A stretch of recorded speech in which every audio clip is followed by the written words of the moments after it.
കർഷക ദിനം. ഉണ്ണുന്നവൻ അറിയില്ല ഉഴുതവന്റെ വേദന എന്നൊരു ചൊല്ലുണ്ട്. നമ്മുടെ തീന്മേശയിലെത്തുന്ന ഓരോ ഭക്ഷണത്തിനും പിന്നിൽ ഒരു കർഷകന്റെ വിയർപ്പും അധ്വാനവും ഉണ്ടെന്ന് നാം ഓർക്കണം. കർഷകരില്ലെങ്കിൽ നമ്മുടെ ഭക്ഷണമില്ല. കൃഷിയില്ലെങ്കിൽ നമ്മുടെ നാടിന്റെ നിലനിൽപ്പ് തന്നെ അപകടത്തിലാകും. അതുകൊണ്ട് കർഷകരെ ബഹുമാനിക്കുക മാത്രമല്ല, കൃഷിയെയും പ്രകൃതിയെയും സംരക്ഷിക്കുക എന്നത് നമ്മുടെ ഓരോരുത്തരുടെയും കടമയാണ്. ഇന്ന് കർഷക ദിനത്തിൽ നമുക്കൊരു പ്രതിജ്ഞ എടുക്കാം.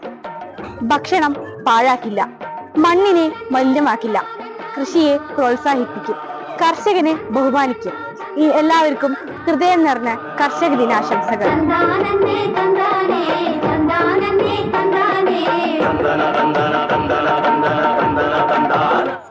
നമ്മുടെ നാടിന്റെ നട്ടെല്ലാണ് കർഷകർ.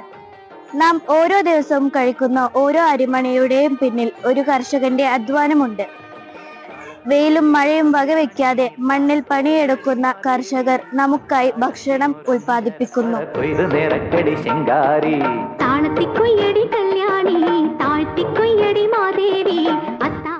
കൃഷി നമ്മുടെ സംസ്കാരത്തിന്റെ ഭാഗമാണ്. കേരളത്തിന്റെ പാടങ്ങളും തെങ്ങുകളും കൃഷിയിടങ്ങളും നമ്മുടെ നാടിന്റെ മനോഹാരിത മാത്രമല്ല, നമ്മുടെ ജീവിതത്തിന്റെ അടിസ്ഥാനവുമാണ്.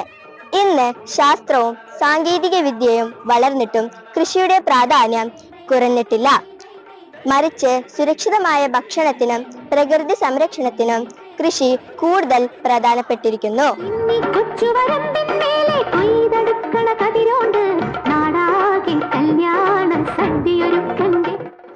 ഒരു കർഷകന്റെ ജീവിതം എളുപ്പമുള്ളതല്ല. പുലർച്ചെ മുതൽ പാടത്തിറങ്ങുന്ന കർഷകൻ വെയിലിനെയും മഴയെയും നേരിട്ടാണ് കൃഷി ചെയ്യുന്നത്. ചിലപ്പോൾ പ്രകൃതിക്ഷോഭം, കീടബാധം കൃഷിയെ നശിപ്പിക്കാം. എന്നിട്ടും പ്രതീക്ഷ കൈവിടാതെ വിത്ത് വിതയ്ക്കുന്നതാണ് കർഷകൻ.